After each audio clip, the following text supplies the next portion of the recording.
सीता स्वयंवर में राजा जनक ने अयोध्या को निमंत्रण क्यों नहीं भेजा था, क्या थी वजह? जनकपुरी में जब सीता स्वयंवर का आयोजन हुआ, राजा जनक ने देश विदेश के राजाओं को निमंत्रण भेजा, परंतु राजा दशरथ या अयोध्या के किसी व्यक्ति को आमंत्रित नहीं किया। आइए जानते हैं क्या थी वजह। राजा जनक को डर था कि फिर वही घटना घटित नहीं हो जाए। एक किसी व्यक्ति की जनकपुरी में शादी हुई। जब वह पहली बार ससुराल जा रहा था, तो उसे ससुराल के रास्ते में एक जगह दलदल मिला। दलदल में एक गाय फंसी हुई थी, जो मरने के कगार पर थी। उसने सोचा कि गाय तो मरने ही वाली है, फिर उसे बचाने का क्या फायदा। गाय को बचाने के लिए कीचड़ में उतारना पड़ेगा, जिससे उसके कपड़े खराब हो जाएंगे और वह भी दलदल में फंस सकता है। इसलिए उसने गाय को बचाने का विचार छोड़ दिया। लेकिन उसने एक गलती कर दी। वह कीचड़ में उतरने के बजाय गाय के ऊपर पैर रखकर आगे निकल गया। लेकिन जैसे ही उसने दलदल को पार किया, गाय ने दम तोड़ दिया। गाय ने मरते मरते उस व्यक्ति को श्राप दिया कि तू जिसके लिए मुझे मरता छोड़कर जा रहा है, उसे ही देख नहीं पाएगा। अगर उसे देखेगा तो उसकी मृत्यु हो जाएगी। जब वह व्यक्ति ससुराल पहुंचा, तो वह घर की तरफ पीट करके दरवाजे के बाहर ही बैठ गया। ससुराल वालों ने बहुत कोशिश की उसे घर के अंदर ले जाने की, लेकिन वह बाहर ही बैठा रहा। पत्नी ने भी घर के बाहर आकर उससे अंदर चलने को कहा, लेकिन व्यक्ति ने श्राप के डर से उसकी तरफ देखा ही नहीं। जब पत्नी ने इसका कारण पूछा, तो उसने गाय के श्राप के बारे में बताया।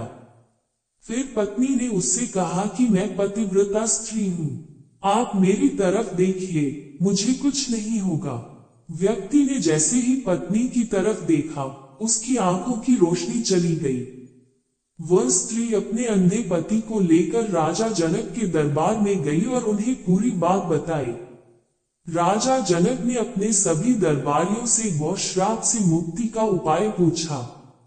एक विद्वान ने बताया कि अगर उस व्यक्ति को उसकी पत्नी छोड़कर कोई दूसरी पतिव्रता स्त्री छलनी में गंगा जल लाकर छींटे उसकी आंखों पर लगाए, तो गौ श्राप से मुक्ति मिल जाएगी। राजा जनक ने ये सूचना हर जगह फैलवा दी कि उन्हें एक पतिव्रता स्त्री की आवश्यकता है इस श्राप के लिए। जब ये सूचना अयोध्या के राजा दशरथ को मिली, तो उन्होंने अपनी सभी रानियों से इस बारे में पूछा।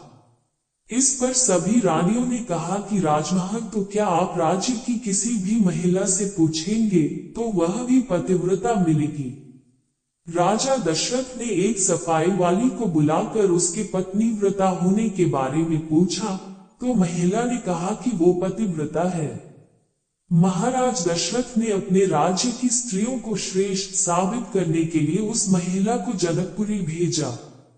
अयोध्या से आई महिला छलनी लेकर गंगा किनारे गई और प्रार्थना करके उसने गंगाजल को छलनी में पूरा भर लिया और राजदरबार पहुंच गई।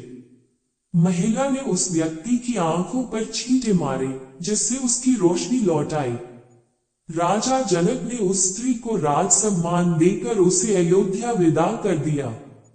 सीता स्वयंवर के समय राजा जनक ने सोचा कि अगर रानी की एक दासी पत्नी व्रता है, तो उसका पति कितना शक्तिशाली होगा। अगर राजा दशरथ ने इसी तरह से किसी द्वारपाल या सैनिक को स्वयंवर में भेज दिया, तो वह तो धनुष को आसानी से उठा लेगा। इसी डर के कारण राजा जनक ने सीता स्वयंवर का निमंत्रण अयोध्या नहीं भेजा। किंतु जो भगवान की इच्छा होती है वही होता है। भगवान श्री राम स्वयंवर में आए और गुरु की आज्ञा से धनुष तोड़ माता सीता से विवाह किए। बोलो जय सिया राम।